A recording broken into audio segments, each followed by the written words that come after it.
पतंजलि योगसूत्र समाधिपाद ये भिडियो रे आमे 31, 32 एवं 33 तीनोटी सूत्र देखिबा।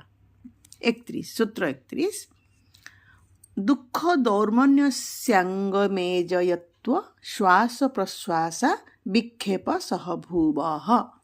शब्दर अर्थ दुख शारीरिक किंबा मानसिक वेदना दुख जोटा भी दौर्मन्यस्य मनर असंतोष हताशा अंगमेजयत्व देहर कंपन अस्थिरता श्वास प्रश्वास श्वास और प्रश्वासर अनियमितता ठीक रे श्वास प्रश्वास नहीं होनुथबो एटा विक्षेप मनर विघ्न एकाग्रतार भंग सहभूवः अर्थ सहित जन्म नेबा सहयोगी लक्षण गुड़िक सूत्रर अर्थ है जितेबले मन एकाग्र हुए नहीं और विक्षेप अवस्था रहे बा विक्षिप्त अवस्था रहे सेतेबेले दुख मनर क्लेश दौर्मनस जोटा देहर कंपन और श्वास प्रश्वासर अस्थिरता प्रकाश पाए एगुड़िक हेउची विक्षेपर सहयोगी लक्षण।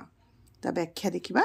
पतंजलि एठारे कहउछंती जे जोग अभ्यास रे जेतेबेले मन एकाग्र हेबारे विफल हुए सेतेबेले केवल मन नुहे देह और श्वास मध्य प्रभावित होइथाए। दुख और दौर्मन्यस्य मानसिक अस्थिरतार चिन्ह अंगमेजयत्व देहरे नर्भसनेस बा भयर प्रतिफलन श्वास और प्रश्वासर अनियमितता मन और प्राणर असंतुलन को बुझाए। यही सब लक्षण देखादेले बुझिया को हेबो मन एपर्यंत धारणा और समाधि स्थिर होई नाही। उदाहरण ध्यान करुवा बेले जदि मन मन अस्थिर चिंता आसे मनरे तेबे हृदय रे कंपन बढ़े श्वास गति तीव्र हुए एवं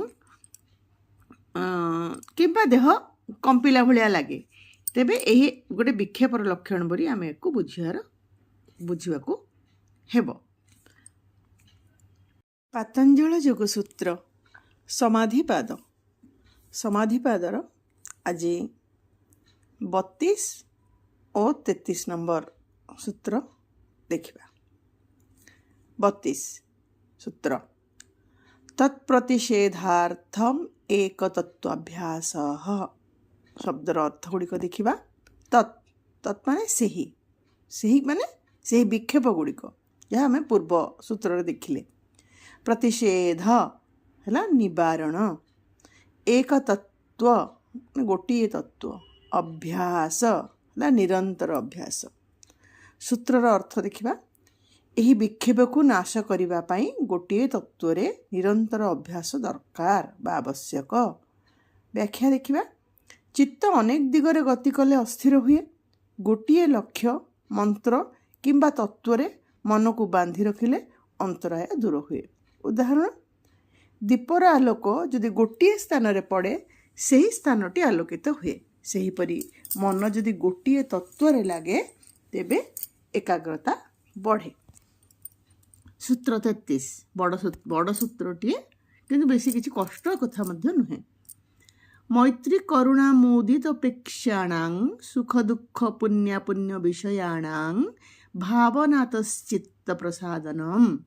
शब्दर अर्थ गुड़िक देखिबा। मैत्री है स्नेह करुणा है दया मुदिता आनंद उपेक्षा निरासक्तता चित्त प्रसादन मन प्रसन्नता। सूत्रर अर्थ देखिबा।